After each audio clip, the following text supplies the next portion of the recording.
അസ്സലാമു അലൈക്കും. നമ്മളുടെ ജീവിതത്തിൽ ഒട്ടനവധി ആഗ്രഹങ്ങളും ആവശ്യങ്ങളും ഉള്ളവരാണ് നമ്മളെല്ലാവരും.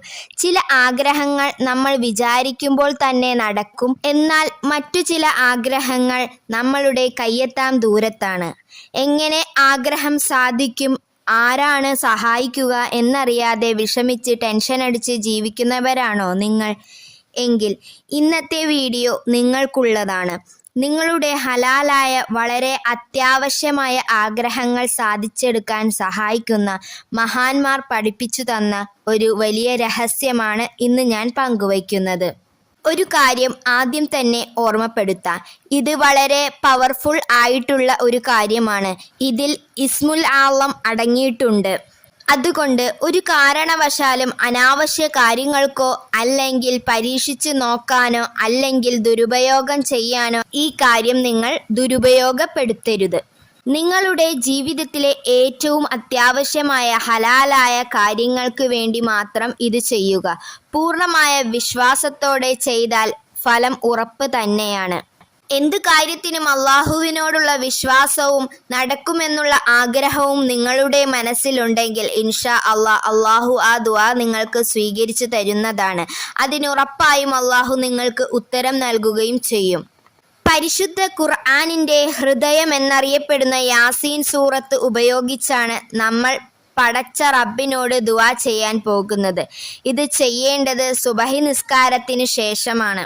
നമുക്ക് എല്ലാവർക്കും അറിയാവുന്നതും നിത്യജീവിതത്തിൽ നമ്മൾ എപ്പോഴും ഓതുന്നതുമായ സൂറത്താണ് സൂറത്ത് യാസീൻ. ആരും ശല്യമില്ലാത്തിടത്ത് ഒരു ശാന്തമായ സ്ഥലത്ത് വേണം ഇത് ചെയ്യാൻ ഇരിക്കാൻ.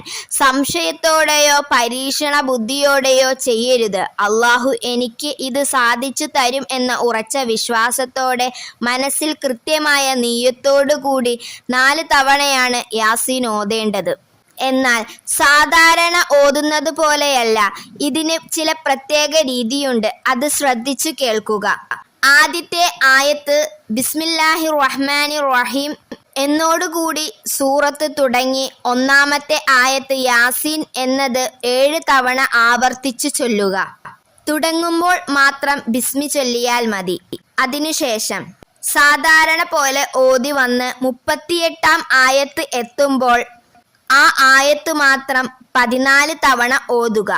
അതിനുശേഷം ബാക്കി ഓതി മുന്നോട്ട് പോകുക. തുടർന്ന് 58-ാം ആയത്തിലെത്തുമ്പോൾ അത് 7 തവണ ഓതുക. വീണ്ടും ഓതി വന്ന് 81-ാമത്തെ ആയത്തെത്തുമ്പോൾ അത് 12 തവണ ചൊല്ലുക. ഇതിനുശേഷം യാസീൻ സൂറത്ത് ഓതി പൂർത്തിയാക്കുക. ഇതേപോലെയാണ് യാസീൻ ഓതേണ്ടത്. ഇതേ പ്രകാരം 4 തവണ യാസീൻ ഓതി പൂർത്തിയാക്കിയ ശേഷം ഒരു ഫാത്തിഹ കൂടി ഓതുക. അതിനുശേഷം നിങ്ങളുടെ മനസ്സിലെ ഏറ്റവും വലിയ ആവശ്യം എന്താണോ അത് പടച്ചവനിലേക്ക് മനം നൊന്ത് ദുആ ചെയ്യുക. ഇൻഷാ അല്ലാഹ് നിങ്ങളുടെ പ്രാർത്ഥനയ്ക്ക് ഉത്തരം ലഭിക്കും. പിന്നീട് മുത്തുനബി സ്വല്ലല്ലാഹു അലൈഹി വസല്ലമ തങ്ങളുടെ പേരിൽ സ്വലാത്ത് ചെല്ലാൻ നിങ്ങൾ മറക്കരുത്. നമ്മളുടെ എല്ലാ ഹലാലായ ആഗ്രഹങ്ങളും ആവശ്യങ്ങളും പടച്ചവൻ പൂർത്തീകരിച്ചു തരട്ടെ. എല്ലാ വിഷമങ്ങളും പ്രയാസങ്ങളും നീക്കി അള്ളാഹു നമ്മളുടെ ജീവിതത്തിൽ സമാധാനവും സന്തോഷവും നൽകി അനുഗ്രഹിക്കട്ടെ. ആമീൻ യാ റബ്ബൽ ആലമീൻ. ഈ വീഡിയോ നിങ്ങൾക്ക് ഉപകാരപ്പെട്ടെങ്കിൽ മറ്റുള്ളവരിലേക്ക് ഷെയർ ചെയ്തു കൊടുക്കാനും ലൈക്ക് ചെയ്യാനും മറക്കരുത്. നിങ്ങൾക്ക് ഉപകാരപ്പെടുന്ന നല്ല അറിവുകളുമായി വീണ്ടും കാണാം ഇൻഷാ അല്ലാഹ്. ദുആ വസിയത്തോടെ അസ്സലാമു അലൈക്കും വറഹ്മത്തുള്ളാഹി തആല വബറകാതുഹു.